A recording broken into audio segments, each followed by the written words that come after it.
Hello everyone, यहाँ पर हम लोग भारतीय न्याय संहिता 2023 के सेक्शन 1 को देखेंगे। सेक्शन ये बीएनएस 2023 का सेक्शन क्या कहता है? संक्षिप्त नाम, प्रारंभ और लागू होना। यानी इसका संक्षिप्त नाम क्या है, प्रारंभ कब से, लागू कब से हुई। तो सेक्शन 1 का सब क्लास 1 कहता है इस अधिनियम का संक्षिप्त नाम भारतीय न्याय संहिता 2023 है। ये बात हो गई सब क्लास 1 की कि नाम बता दिया, भारतीय न्याय संहिता 2023 है। फिर सब क्लास 2 क्या कहता है? यह उस तारीख को प्रवृत्त होगा जो केंद्रीय सरकार राजपत्र में अधिसूचना द्वारा नियत करे और इस संहिता के भिन्न भिन्न उपबंधों के लिए भिन्न भिन्न तारीखें नियत की जाएंगी। यानी जरूरी नहीं है एक ही जो कानून है उसका सारे के सारे सेक्शन एक ही दिन लागू हों। उसके लिए जो कुछ सेक्शन लागू नहीं है उसके लिए भिन्न भिन्न तारीखें नियत की जाएंगी। तो यह उस तारीख को प्रवृत्त होगा, तो यानी किस तारीख को प्रवृत्त होगा, तो यहाँ आप बॉटम में देख सकते हैं दिनांक 1 जुलाई 2024 से प्रवृत्त है। लेकिन आगे उसके देखिए धारा 106 की उपधारा 2 के उपबंधों के सिवाय, यानी ये सेक्शन अभी लागू नहीं है। ये कौन सा सेक्शन है जो भी लागू नहीं है? तो ये वही सेक्शन है रैश ड्राइविंग का सेक्शन, जिसको लेकर भारत में बवाल भी हुआ था। ठीक है, तो ये सब क्लास 2 में इसके बारे में बात की गई है कि यह उस तारीख को प्रवृत्त होगा जो केंद्र सरकार राजपत्र में अधिसूचना द्वारा नियत करे। फिर सेक्शन सब क्लास 3 क्या कहता है?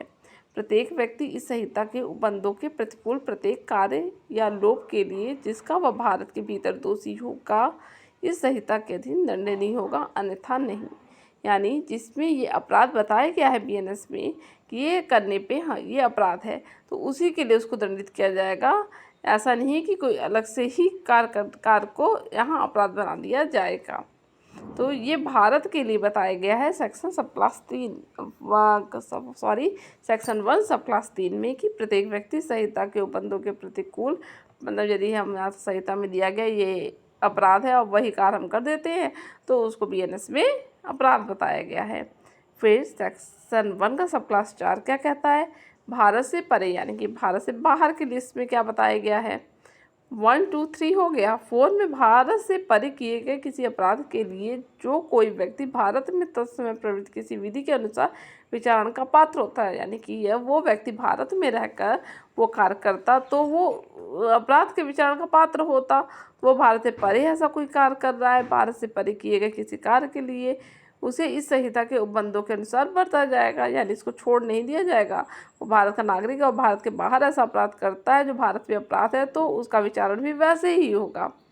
फिर इसी को एक्सप्लेन करते हुए सब सेक्शन जो 5 है इसी को एक्सप्लेन किया गया है। इस संहिता के उपबंध भारत से बाहर और परे किसी स्थान में भारत के किसी नागरिक द्वारा बाहर करता है, लेकिन कौन करता है? भारत का नागरिक करता है। भारत में रजिस्टर किसी पोत या विमान पर, चाहे वह कहीं भी हो, किसी व्यक्ति द्वारा, यानी कि वो पोत या विमान जो है भारत का है और उस पर कहीं पे भी कोई भी अपराध होता है तो उसको इसके अंदर बीएनएस के अंदर लिया जाएगा। और सी क्या कहता है यहाँ पर? भारत में अवस्थित किसी कंप्यूटर संसाधन को लक्ष्य बनाकर भारत से बाहर और किसी स्थान पर किसी व्यक्ति द्वारा, यानी वो कंप्यूटर संसाधन भारत में है और उसको लक्ष्य बनाकर भारत से बाहर कोई अपराध किया जा रहा है तो भी उसको बीएनएस में लाते हैं। तो किए गए अपराध को भी ये सब बीएनएस लागू होगा। यहाँ पे एक्सप्लेनेशन में क्या कहा गया है कि इस धारा में अपराध शब्द के अंतर्गत भारत से बाहर किया गया प्रत्येक कार्य आता है जो यदि भारत में किया गया होता तो इस संहिता के अधीन दंडनीय होता। यानी इसको इसी में एक्सप्लेन कर दिया गया है कि भारत के बाहर को यदि कोई अपराध किया जा रहा है जो भारत में अपराध होता तो वो इस संहिता के ही अनुसार दंडनीय होगा। फिर यहाँ पे दृष्टांत भी है का जो भारत का नागरिक है, ठीक है, का भारत का नागरिक है लेकिन भारत से बाहर और परे किसी स्थान में क्या कर देता है? हत्या कर देता है। तो भारत के किसी स्थान में जहाँ वह पाया जाए हत्या के लिए विचारित होगा, दोष सिद्ध किया जा सकता है। यानी इसको छोड़ा नहीं जाएगा, यदि भारत में वो पाया जाता है तो उसको हत्या के लिए दोष सिद्ध किया जाएगा, विचारित किया जाएगा, उसके लिए फिर इसको दोष सिद्धि होगी। फिर यहाँ पर सब क्लास 6 क्या कहता है? तो किसको किसको छूट मिली है उसके बारे में बात करता है।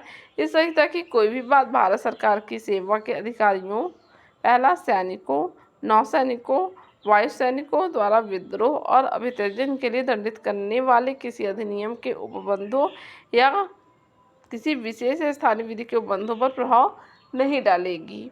तो ये यहाँ पर किसको किसको छूट दी गई है पीएनएस से, तो ये सब क्लास 6 कहता है। तो इस तरह यह हमारा सेक्शन 1 कंप्लीट होता है।